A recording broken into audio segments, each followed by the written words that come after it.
Minnesota Denver when people wrote him off, and the Los Angeles Lakers, and people wrote him off the Houston Clippers.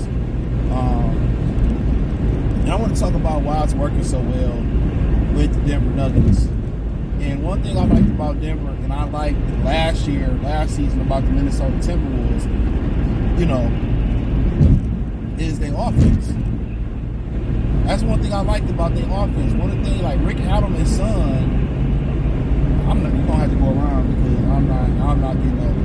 Just because you speed up on my ass, I'm just gonna take my time. So I'm gonna make this motherfucker go around. But like I said before, Rick Adelman's son is like one of the offensive coaches over there, and I love their offense so much.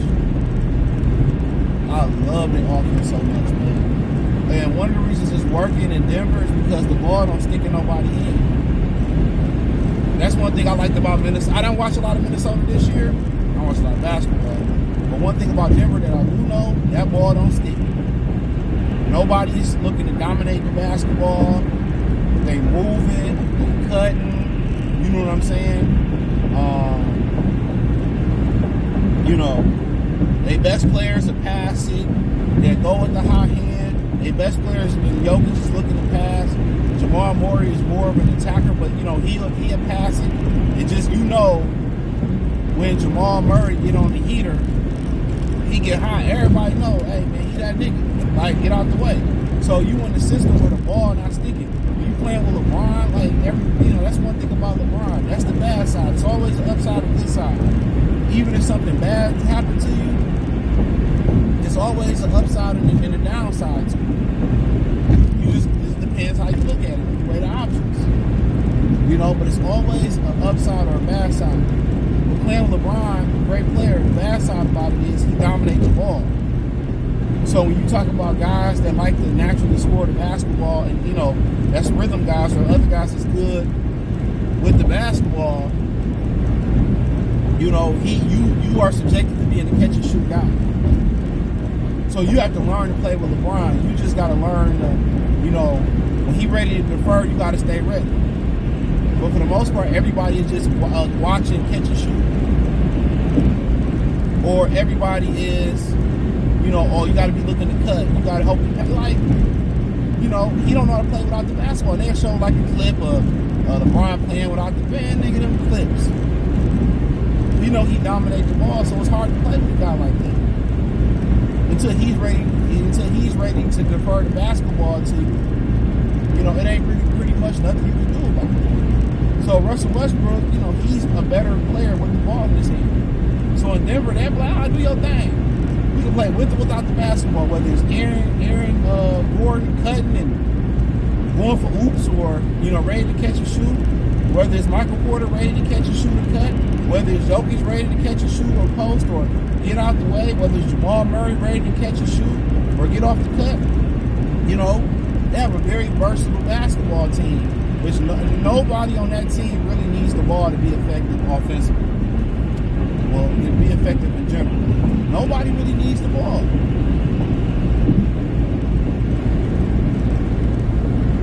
And that's amazing. In Minnesota last year, it was like that.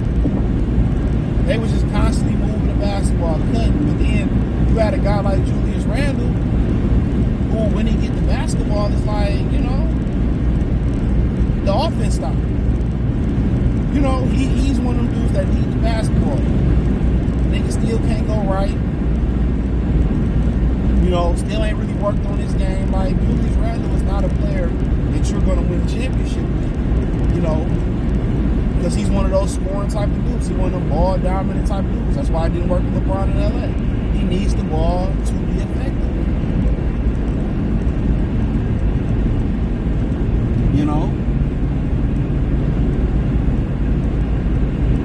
So you add one of those players that come there, and he just fucked the floor of the offense up because he needs the ball to be effective. That's a problem. In Denver, they don't give a hell. They let Westbrook come in, and he gonna be the one that's gonna run the offense. Nobody got a problem with it. Because guess what? We're just as comfortable with the ball as without the ball. In a lot of cases, a lot of them comfortable without the ball.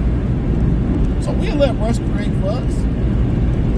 And when they let Russ create, so then when it's time for Jokic to create for everybody else, Russ then got into a rhythm. So now Russ like, okay, now you can see Russ catching and shooting, cutting, doing everything. But if he can't get into that rhythm with the basketball, like LeBron, now you staggering Russ to come off the bench. Or in LA, they had a couple guys who were just didn't know how to play without the basketball. Kawhi Leonard, Paul George. They ain't making nobody better passing. They looking to score. And they like to get their own shot. So with them eliminating the true point guard in the NBA, most of these dudes don't even know how to get a shot, they don't know how to get their shot through a true point guard. You know, they don't know how to get their shot. They don't know how to get their shot. Man, we got somebody hoping it ain't me. But they don't know how to get their shot. You know, within the offense, it's like ISO. They don't. Most of these guys don't know how to get their shot within the floor of the offense. They don't run sets no more, or they don't know how Chris Paul or Westbrook or Rondo can get them a shot and make their life easier. That's crazy, right?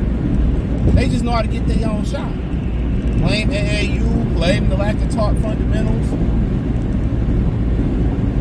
That's for real. That's real.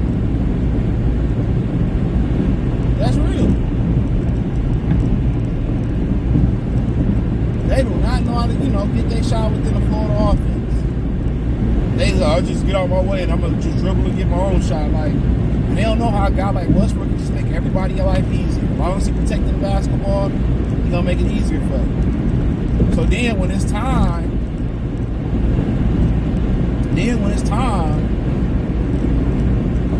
for you to ISO, it's that much easier.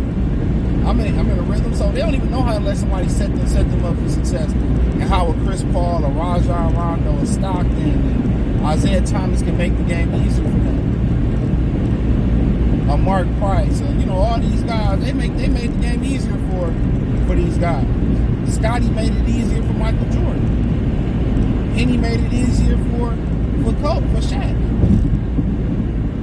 When you got somebody that can get you an easy, let's just say, on a good night, a Penny or a Zeke or a Jason Kidd, it's going just one player in particular. He gonna get you, like, if you that player, you gonna get, real talk, you gonna get 10 to 15 points, just all, easy points, off of lives, just cut, easy layup right there. Or kid driving and you just, you rotate and catch and shoot, easy bucket. So then when it's time to go one-on-one, I mean, you in the ultimate rhythm, so you doing what you can do naturally. Point guards are supposed to make the game easier. One thing I love about Denver, they can add a piece, a piece or two. One thing about it, easy. The offense makes the game easy. It's just not the players. The offensive system makes the game easy. So, yeah, I just wanted to speak on that real quick, man. And, yeah, man, that's why I was working for him, man. Check out the NBA Talk playlist. Hit the link tree. You can check us out on X, Instagram, Spotify. You can reach out, DM, whatever it may be. Questions, I'm always open. Constructive criticism and questions. Join the Patreon. Won't be disappointed. Find me on X, Instagram, Spotify, Anchor, Cash App, Venmo, PayPal, Kick, Twitch, the Free Game 89 channel. All that's in the link tree.